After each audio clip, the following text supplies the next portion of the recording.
our society demands can leave the individual gasping for breath at every turn.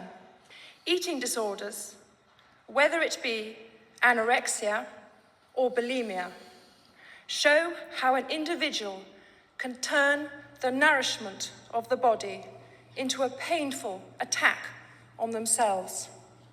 Yes, people are dying from eating disorders, but with help and patient nurturing, people suffering from eating disorders can find a better way of coping with their lives.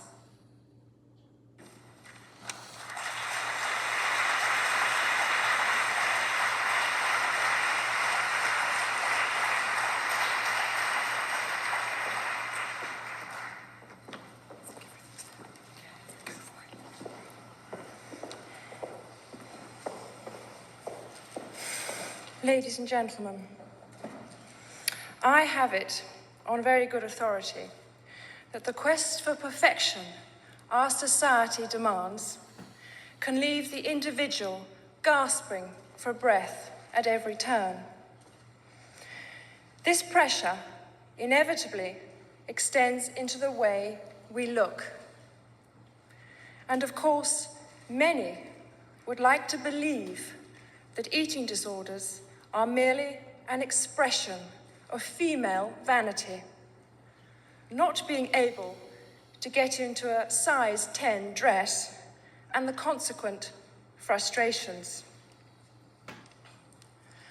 From the beginning of time, the human race has had a deep and powerful relationship with food. If you eat, you live. If you don't, you die. Eating food has always been about survival, but also about caring for and nurturing the ones we love. However, with the added stresses of modern life, it has now become an expression of how we feel about ourselves and how we want others to feel about us. Eating disorders, whether it be anorexia or bulimia, show how an individual can turn the nourishment of the body into a painful attack on themselves. And they have, at their core, a far deeper problem than mere vanity. And sadly, eating disorders are on the increase at a disturbing rate, affecting a growing number of men and women, and a growing number of children too. Our knowledge of eating disorders is still in its infancy, but it seems, from those I have spoken to, that the seeds of this dis-ease may lie in childhood and the self-doubts and uncertainties that accompany adolescence. From early childhood, many had felt they were expected to be perfect, but didn't feel they had the right to express their true feelings to those around them. Feelings of guilt, of self-revulsion, and low personal esteem, creating in them a compulsion to dissolve like a disprin and disappear. The illness they developed became their shameful friend by focusing their energies on controlling their bodies. They had found a refuge from having to face the more painful issues at the center of their lives. A way of coping, albeit destructively and pointlessly, but a way of coping with a situation they were finding unbearable. An expression of how they felt about themselves and the life they were living. On a recent visit to the Great Ormond Street Hospital for Sick Children, I met some young people who were suffering from eating disorders. With the help of some very dedicated staff, they and their parents were bravely learning to face together the deeper problems which have been expressed through their dis-ease. With time and patience and a considerable amount of specialist support, many of these young people will get well. They and their families will learn to become whole again. Sadly, for others, it will all be too late. Yes, people are dying from eating disorders.